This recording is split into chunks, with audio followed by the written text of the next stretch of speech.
PI 네트워크 팟캐스트에 다시 오신 여러분을 환영합니다. 우리는 지금 2026년의 공기를 마시고 있으며 수도 서울의 한가운데서 오픈 메인넷이 진정으로 현실 세계의 문을 활짝 연 시기에 와 있습니다. 오늘 아침 암호화폐 시장은 우리 생태계로부터 매우 흥미로운 박동을 목격했습니다. 파이의 교환 가치가 단 몇 시간 만에 3.34% 상승하여 0.17USD라는 이정표를 향해 강력하게 반등했습니다. 레버리지 마진 투자자들의 주의를 끌지 못할 수치일지도 모르지만 전 세계 수천만 명의 파이오니어들에게는 믿음이 깜빡이는 신호입니다. 최하남서, 진정하고 분석이나 하세요. 저는 지금 완전 빨리빨리 모드라고요. 빨리빨리 서둘러서 팔아야지 뭘 더 기다립니까? 오늘 아침 전광판을 쳐보니 0.17달러더군요. 환율로 대충 계산해봐도 1파이당 230원이 넘어요. 무료 채굴 코인치고는 엄청난 거죠. 솔직히 말해서 카카오톡 단톡방 형님 하우님들은 수익 실현하려고 거래소로 물량 옮기자고 난리 법석입니다. 까만 머리가 하얗게, 아니 대머리가 될 때까지 6, 7년을 쥐야장천 번개만 눌러댔는데 드디어 원금 회수할 날이 온 겁니다. 팔아야죠. 팔아서 진짜 현금인 원화로 쥐고 고깃집 가서 삼겹살에 소주 한잔 하면서 그동안 가격 망상가니 시간 만수르니 하며 사람들한테 욕먹었던 서러움을 날려버려야죠. 지금 박 선생님과 이 방송을 지켜보고 계신 수많은 파이오니어 분들의 심정을 저도 깊이 이해합니다. 수년간 인내심을 갖고 번개를 누르다가 거래 차트의 초록색 불, 즉 상승을 보는 것은 엄청난 심리적 해방감을 줍니다. 하지만 박 선생님, 이 0.17달러라는 가격을 전통적인 단타 코인 투자자의 렌즈로 본다면 아주 작게 보일 테고 폭락할까봐 두려워 당장 이익을 실현하고 싶어질 겁니다. 하지만 웹3 경제학자의 관점에서 본다면 이것이 철근 콘크리트 기반이라는 것을 알 수 있습니다. 오늘 0.17달러라는 가격은 월스트리트 상어들의 자금으로 펌핑된 것도 아니고 시장에 널려있는 펌프앤덤프 속임수에서 나온 것이 아님을 이해하셔야 합니다. 그것은 지금 이 순간 전 세계에서 일어나고 있는 수백만 건의 소액 결제의 질제 내재 가치에서 형성된 것입니다.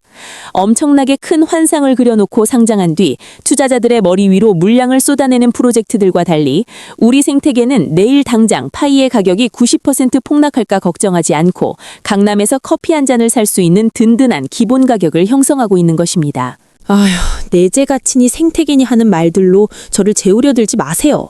저는 실용주의자라 숫자만 봅니다. 철근 콘크리트 기반이라고요? 그럼 지난번에 가격이 지지부진하고 심지어 곤두박질 칠 때 코어팀은 왜 꿀먹은 벙어리처럼 가만히 있었습니까?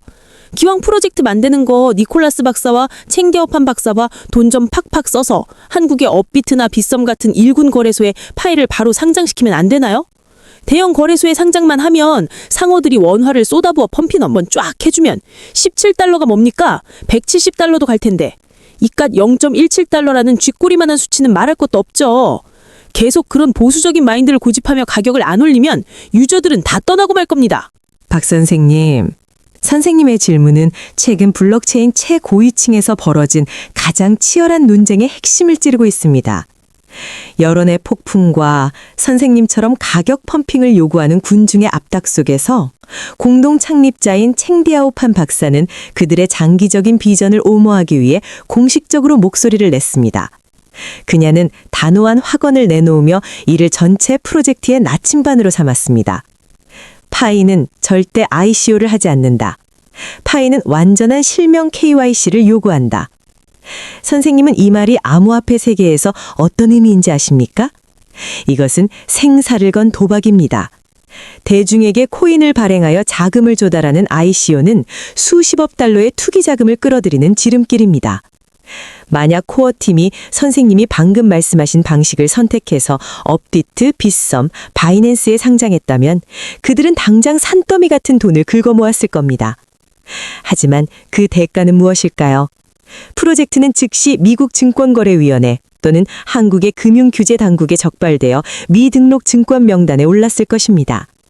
일주일 동안 펌핑시켰다가 그 이후 법적 호폭풍으로 인해 7년 동안 쌓아온 공든탑이 모두 무너졌을 것입니다. 그 말은 즉 코어팀이 법적인 문제가 두려워서 판을 크게 못 벌린다는 거 아닙니까? 깨끗한 프로젝트 하나 만들겠다고 투기꾼들의 엄청난 자금을 포기했다고요? 근데 파이오니어 형님 아우님들은 푼돈에 허덕이고 있는데 깨끗해서 뭐하냐고요. 깨끗하다는 것은 두려움이 아닙니다, 박 선생님. 깨끗하다는 것은 천재적인 전략입니다. 단기적인 익명 투기 자금을 포기하는 것을 감수한 것은 바로 글로벌 웹3 시대에 진입하기 위한 가장 명망 있는 통행증을 얻기 위함이었습니다. 현재의 전통적인 금융기관들, 거대한 투자 펀드들, 그리고 중앙은행들, 그들은 아주 많은 돈이 있지만 자금 세탁 방지법, AML 위반이 두려워 쓰레기 프로젝트들에 돈을 쏟아붓지 못합니다. 보수적이지만 매우 예리했던 판 박사의 결정 덕분에 2026년 오늘의 파이 네트워크는 전 세계에서 가장 엄격한 법적 기준을 충족하는 보기 드문 블록체인 플랫폼이라는 자부심을 갖게 되었습니다. 비유하자면 선생님, 거대한 쇼핑몰을 짓는 것과 같습니다. 며칠 북적거리다 철거될 수 있는 불법 노점상들과 달리 파이는 7년에 걸쳐 건축 허가를 모두 받고 탄탄하게 기초를 다졌습니다. 그리고 이제 오픈 메인넷이 가동될 때 이 깨끗하고 합법적인 쇼핑몰이야말로 향후 대기업들로부터 수조 달러의 합법적인 자금을 수용할 수 있는 자격을 갖춘 유일한 장소가 되는 것입니다. 눈앞에 푼돈 몇백 원이 아니라 그것이 바로 수십억 달러의 비전을 가진 사람들의 게임인 것입니다. 말은 똑바로 합시다. 기초를 탄탄히 다졌다고는 하는데 그놈의 KYC 기초 때문에 우리 형님 아우님들이 너무 고통받고 있잖아요. 홍대 앞 카페들 한 바퀴 돌아보세요. 사람들 원성이 자자합니다. 어떤 사람은 KYC를 3, 4년씩 애타게 기다리고 파란불, 빨간불, 보라불, 노란불 온갖 상태로 멈춰서 승인도 안 나고 있어요. 심지어 제주도에 사는 늙은 친구 하나는 프로젝트 초창기부터 묵묵히 번개를 누르다가 KYC 알림받고 감격에 눈물을 흘렸는데 사진 얼굴 각도를 잘못 찍어서 엉거주춤하는 바람에 그때부터 계속 계류 중입니다. 무슨 범죄자 신문화도 왜 이렇게 깐깐한 겁니까? 다른 거래소들은 이메일 등록하고 가짜 이름 대충 넣으면 빵빵하게 거래하고 단타 쳐서 당장 현금 뽑아내잖아요. 이 프로젝트의 실명 KYC 기다리다간 커뮤니티 사람들 다 화석되겠어요. 박 선생님, 선생님이 방금 불평하신 그 깐깐함이 사실 우리 전체 네트워크를 지켜주는 값으로 매길 수 없는 강철 방패입니다. 선생님도 한국에서 생활하고 일하고 계시니 우리 금융당국이 얼마나 엄격한지 잘 아실 겁니다. 트래블 룰이 적용된 이후 돈 세탁을 방지하기 위해 모든 암호화폐 거래는 출처가 명확히 추적되어야 합니다. 만약 파이 네트워크가 과거 프로젝트들의 전철을 밟아 유저들이 가짜 이메일로 가입하고 이익을 취하기 위해 수만 개의 클론 계정을 만들게 내버려뒀다면 한국 정부나 미국, 유럽 같은 다른 국가들이 가만히 뒀을 거라 생각하십니까? 그들은 당장 IP를 차단하고 프로젝트를 퇴출시켰을 것입니다. 판 박사가 봇과 가짜 계정을 완전히 제거하는 100% 실명 KYC를 고집한 것은 단기적인 양적 성장에 있어서는 엄청난 희생이었습니다. 하지만 그 덕분에 2026년인 지금 우리는 세계에서 가장 큰 검증된 실제 사용자 네트워크를 보유하고 있습니다. 이것은 단순히 코인을 받기 위한 계정이 아니라 미래의 디지털 신분증인 웹3 아이디입니다. 중앙은행들과 거대 금융기관들이 진입할 때 그들은 더러운 돈으로 가득 찬 익명 네트워크와는 절대 협력하지 않을 것입니다. 그들은 전 세계 법률을 준수하는 깨끗하고 투명한 시스템만을 신뢰합니다. 그렇기에 KYC 지연은 합법성과 영속성을 사기 위해 지불할 가치가 충분한 대가인 것입니다. 알겠습니다. 깐깐한 KYC가 프로젝트를 깨끗하게 하고 전통적인 상어들을 끌어들이기 위한 길을 닦는 거라는 건 일단 인정하죠. 근데 깨끗한 건 깨끗한 거고 가격이야말로 우리들의 위장을 책임지는 결정적인 요소 아닙니까? 카카오톡 단톡방 형님들이 밤낮으로 부르짖는 GCV 글로벌 합의 가치 31만 4,159달러라는 가격은 어떻게 설명하실 거니까? 오늘 아침에 이제 겨우 0.17달러로 고개를 내밀었는데 벌써 31만 4천 달러 돌파가 임박했다며 단 한 푼도 팔지 말고 꽉 쥐고 있자고들 난리예요. 솔직히 말해서 망상도 정도껏 해야죠. 영 개수세다가 눈이 다 빠지겠습니다. 1파이가 그 정도 돈이 된다면 한국 땅은 전부 달러 억만장자 천지일 텐데 누가 일합니까? 다 집에서 놀고 먹지. 그 엄청난 환상에 지불할 유동성이 대체 어디서 나온답니까? GCV 3141-519 USD라는 가격은 커뮤니티 내에서 끊임없이 열띤 논쟁을 일으키는 주제인 것이 맞습니다. 피아트, 법정 화폐 인플레이션이 매일 사람들의 자산을 갉아먹는 상황에서 궁극적인 경제적 자유를 향한 갈망이자 아름다운 꿈이라는 점은 부인할 수 없습니다. 하지만 웹3 경제 생태계를 설계하는 전문가의 관점에서 박 선생님과 모든 분들이 현실을 직시할 수 있도록 솔직하게 말씀드려야겠습니다. 그 가격은 심리적 앵커이자 최대한의 합의를 상징하는 것이지 하룻밤 자고 일어나거나 펌핑 명령 한 번으로 달성할 수 있는 상장 가격이 아닙니다. 코인 한 개당 수십만 달러의 가치를 지닌 네트워크가 되려면 그 생태계 내부에서 순환하는 총 생산과 서비스가 여러 강대국의 GDP를 합친 것보다 커야 합니다. 오늘 0.17달러라는 가격은 비록 작아 보이지만 블록체인상에서 실제로 일어나고 있는 상품 매매 거래의 실제 가격이며 인플레이션의 영향도 받지 않고 벤처 캐피탈 펀드의 조작도 받지 않은 가격입니다. 거봐요. 아나운서님도 그거 말도 안 되는 환상이라고 생각하시죠. 그런데 제 늙은 친구들은 저보고 시야가 좁다느니 뭐냐 하면서 입에 거품을 물고 우깁니다. 기왕 이 가격 망상 얘기가 나온 김에 지금 팟캐스트를 시청하고 계신 여러분들의 의견을 당장 여쭤봐야겠습니다. 여러분, 아래에 댓글 좀 달아보세요. 우리 모두 아주 아름다운 꿈을 꾼다고 치고 어느 날 아침 일어났더니 파이가 진짜로 314만 1,559달러를 찍었다. 그러면 당장 수익 실현해서 강남의 초호화 펜트하우스를 사시겠습니까? 아니면 폼나게 해안도로를 달릴 현대 팰리세이드 플래그십 SUV 라인업을 싹 다 뽑으시겠습니까? 아래에 재미있는 댓글 꾹 남겨주세요. 그리고 내친 김에 채널 구독 버튼 누르시고 알림 설정도 켜두시고요. 일단 구독해두세요. 이 채널에서 파이에 대한 충격적인 진실들을 팍팍 파헤쳐서 형님, 아우님들이 정신 차리고 무사히 본전 찾도록 도와드릴 테니까요. 네, 아주 재미있고 박 선생님 특유의 빨리빨리 성격이 묻어나는 가상 질문이네요. 강남 아파트를 사시든 팰리세이드 차를 사시든 시청자 여러분 댓글로 즐거운 상상을 나눠주시고 격동의 오픈 메인넷 시대를 저희와 함께 헤쳐나가기 위해 채널 구독도 잊지 마시기 바랍니다. 하지만 박 선생님, 그런 먼 꿈 이야기는 잠시 접어두죠. 사실 지금 이 순간 0.17달러든 34만 1,000달러든 가격에는 전혀 관심이 없고 오히려 내부에서 프로젝트를 파괴하기 위해 엄청나게 위험한 음모론을 퍼뜨리느라 열심히 키보드를 두드리는 사람들도 있습니다. 아, 요즘 네이버 카페나 카카오톡 비밀방에서 터져나오는 충격적인 폭로글들 말씀하시는 거죠? 맞습니다.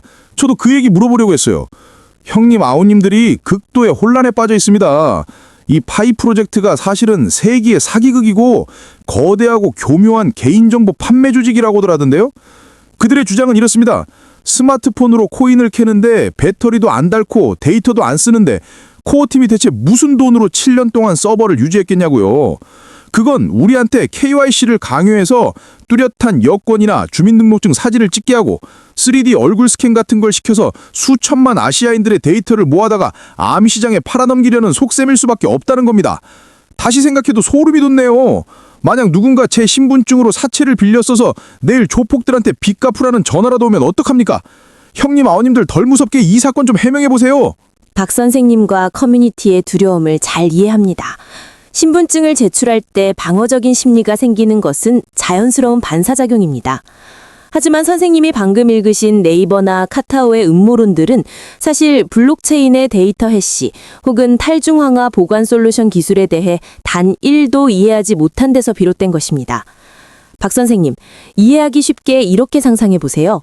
만약 선생님이 신분증을 동네 복사 가게에 가져간다면 가게 주인은 선생님의 얼굴과 정보가 똑같이 복사된 사본을 보관하게 될 겁니다. 그것이 가장 위험한 중앙 집중식 저장 방식입니다. 하지만 웹3의 검증 알고리즘에서는 선생님이 KYC 앱에 신분증을 올리면 인공지능이 정보를 읽고 즉시 그것을 A1, B2, C3와 같이 복잡하게 암호화된 문자열로 잘게 다져버립니다. 이 해싱 과정은 일방향의 흐름입니다. 비유자하자면 소고기를 고기 다지는 기계에 넣는 것과 같습니다. 고기를 다진 고기로 만들 수는 있지만 알고리즘을 사용해서 그 다진 고기 무더기를 원래의 소고기 덩어리로 되돌릴 수는 없는 노릇이죠. 그게 무슨 뜻입니까? 그러니까 코어팀도 제 얼굴이나 제 신분증을 볼 수 없다는 건가요? 그런데 시스템 대신 KYC 신청서를 검토해주는 검증이자들은 제 이름, 나이, 얼굴을 떡하니 다 볼 수 있잖아요. 그 사람들이 화면을 캡처라도 하면 어쩌고요? 절대 그렇지 않습니다. KYC 시스템의 분산 알고리즘이 선생님의 데이터를 수천 개의 퍼즐 조각으로 쪼개놓았습니다. 서울에 있는 어떤 검증자는 이 사진이 실제 신분증을 찍은 사진이 맞는지 확인하는 임무만 받을 수 있고 이름, 나이, 주소, 아이디 번호 등 모든 정보는 완전히 검은색으로 블라인드 처리되어 있습니다. 또 부산에 있는 다른 검증자는 얼굴 동영상이 살아있는 사람의 것인지 확인하기만 합니다. 니콜라스 박사나 코어팀을 포함하여 그 어떤 개인도 선생님의 원본 데이터를 중앙 서버에 모아 판매할 만큼의 완전한 그림을 주고 있지 못합니다. 한국 정부는 세계 최고 수준의 사이버 보안 기관들을 보유하고 있습니다. 만약 파이 서버에서 암시장으로 방대한 국민 데이터가 정말로 유출되고 있었다면 프로젝트는 이미 몇 년 전에 법무부의 조사를 받고 폐쇄되었을 것이며 지금처럼 2026년 오픈 메인넷 시대에 당당히 진입하지도 못했을 것입니다. 아하, 소고기를 다진 고기로 만든다 이거군요. 그렇게 설명하니까 사람들이 이해하기 쏙쏙 들어오잖아요. 블라인드 처리하고 데이터를 쪼갠다는 얘기를 들으니 제 신분증이 안전하다는 것에 마음이 좀 놓이네요. 그런데 아나운서님, 데이터 걱정을 덜었더니 이번엔 네트워크 걱정이 튀어나옵니다. 제 IT 친구들은 파이가 그냥 스마트폰에서 숫자나 세는 출석 체크 앱이지 무슨 진짜 블록체인이 있냐고 하던데요. 가짜 네트워크라서 미국에 있는 서버 전원 플러그 한번 쑥 뽑으면 우리 형님 아우님들의 파이가 몽땅 사라지고 0이 되어버린답니다. 내 돈의 운명이 남의 손에 있는 전원 버튼 하나에 달려있다면 불안해서 어떻게 발 뻗고 자겠습니까? 그것은 또 과거의 의구심이군요, 박 선생님. 파이 네트워크가 지구상에서 가장 견고한 분산 원장, 디스트리뷰티드 레저를 보유하고 있는 2026년의 현실에 오신 것을 환영합니다.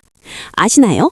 한국에서만 해도 현재 연중 무휴 24시간 연속으로 작동하는 3만 개 이상의 노드가 유지되고 있습니다.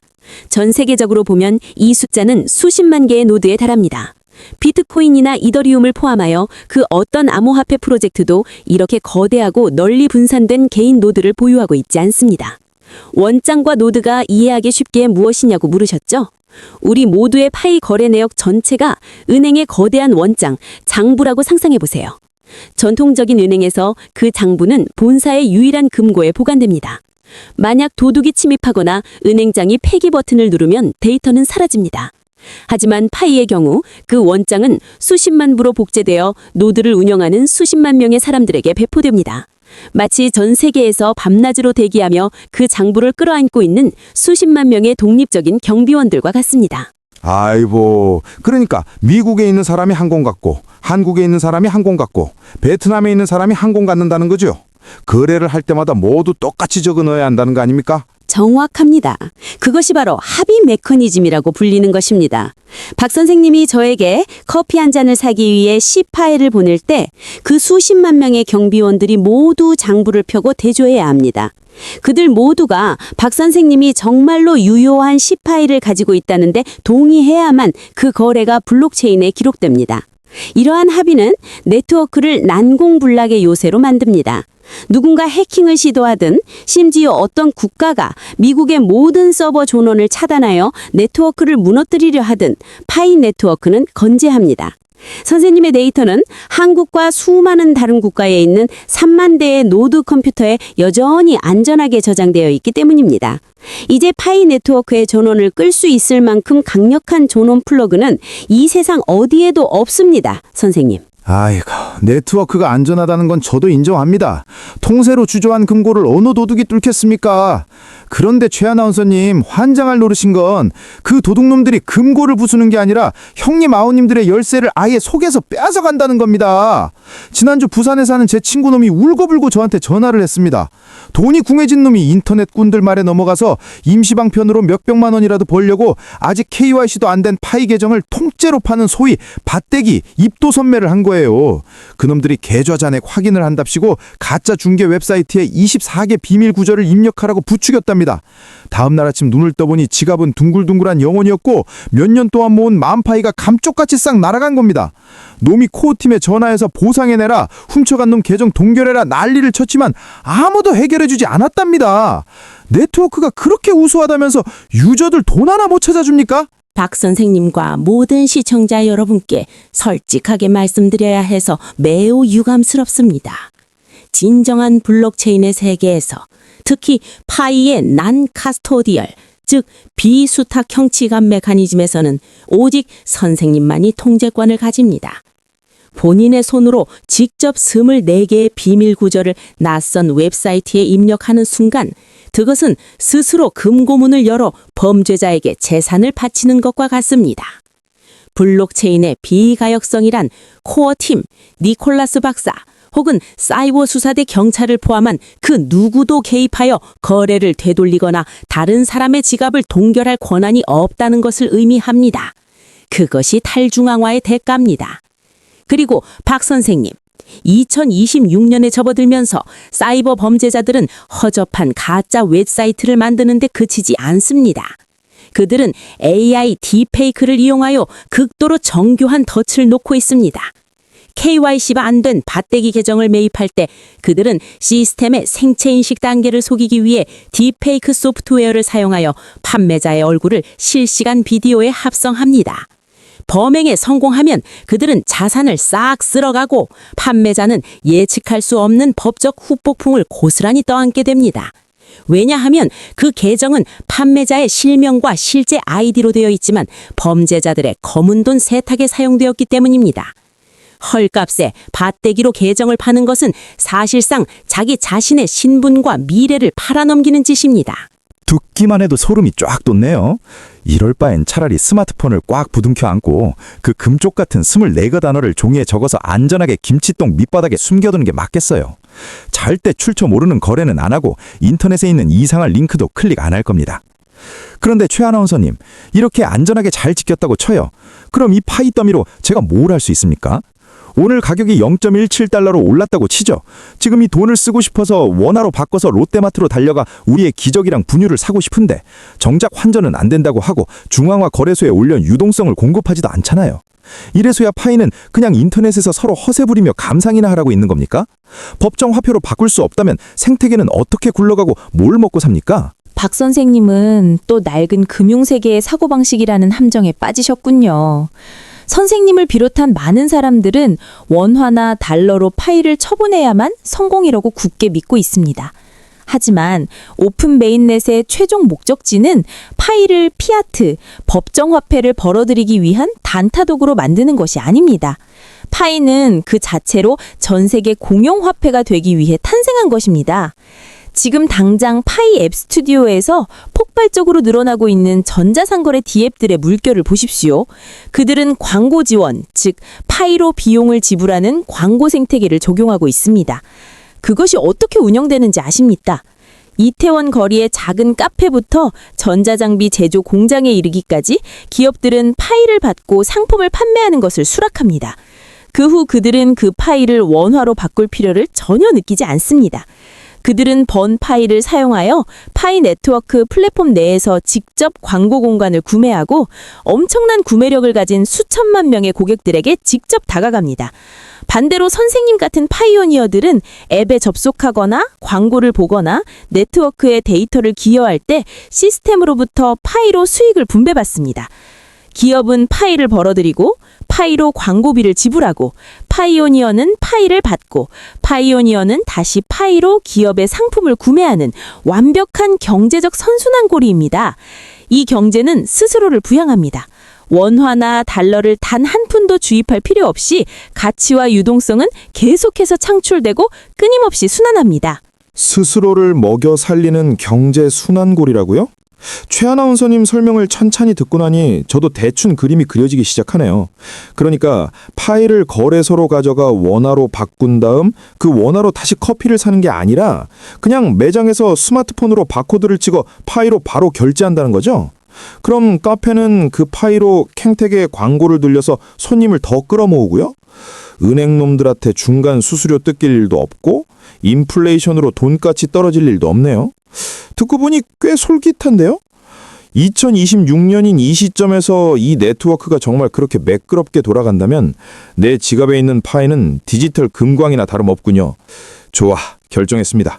당장 집에 가서 금고를 하나 사든지 아니면 가장 확실하게 24개 비밀 구조를 방수종이에 적어서 비닐로 겹겹이 싼 다음 고향에 계신 할머니 김치똥 밑바닥 깊숙이 묻어버려야겠습니다. 인터넷에 허술하게 흘리고 다니다간 비인대 잡으려다 초가삼간 다 태우는 꼴이 날 테니까요. 박 선생님의 김치떡 보안법은 농담처럼 들리지만 물리적인 원리 측면에서 보자면 꽤 정확한 방법이네요. 비밀번호 숨겨온 이야기가 나온 김에 제 생각엔 이 방송을 보시는 모든 파이오니어 분들이 24개 보안 구조를 숨기는 아주 기발하고 엄청난 자기만의 비법을 갖고 계실 것 같습니다. 시청자 여러분, 여러분은 비밀 구절을 어디에 숨기셨나요? 성경책 갈피에 끼워두셨나요? 신발 밑창에 숨기셨나요? 아니면 뒷마당 인삼밭 뿌리 밑에 묻어두셨나요? 댓글을 남기시고 채널을 구독하셔서 여러분만의 가장 난공불락인 은닉 장소를 공유해주세요. 물론 재미로 소통하자는 뜻이지 절대로 진짜 비밀 구절 중 단 하나라도 인터넷에 유출하시면 안 됩니다. 저희가 전해드리는 가장 안전한 정보들을 지속적으로 받아보시려면 꼭 구독 버튼을 눌러주세요. 맞습니다. 형님, 아우님들 그냥 재미로만 댓글 다세요. 진짜로 영어 단어 24개를 댓글창에 몽땅 다 적어놓고 나중에 저한테 경고 안 해줬다고 원망하시면 안 됩니다. 아무튼 농담은 접어두고 최 아나운서님, 김치독에 묻는 장난기 섞인 방법 말고 전문가의 관점에서 형님, 아우님들이 자산을 지킬 수 있도록 안내해줄 가장 정석적인 해결책은 없습니까? 이대 파이도 가격이 매겨졌고 0.17달러라도 돈인데 혹시라도 진짜 31만 4천 달러까지 오르면 그 파이 지갑은 가문의 전 재산이나 마찬가지지 않습니까? 어떻게 해야 체계적이고 전문적으로 보호할 수 있을까요? 당연히 있습니다, 박 선생님. 교묘한 해킹이다 사기의 피해자가 되지 않으시도록 시청자 여러분께 3단계 황금 원칙 보안 체크리스트를 전달해 드리겠습니다. 첫 번째 단계, 절대 디지털 형태로 저장하지 마십시오. 화면 캡처도 안 되고 카카오톡 나에게 보내기 메시지로 보내도 안 되며 구글 킵이나 아이클라우드에 저장해서도 안 됩니다. 인터넷에 연결된 모든 것은 해킹당할 수 있습니다. 종이에 또렷하게 손으로 적으십시오. 두 번째 단계, 분할 정복 원칙입니다. 24개 단어 전체를 종이 한 장에 다 적지 마세요.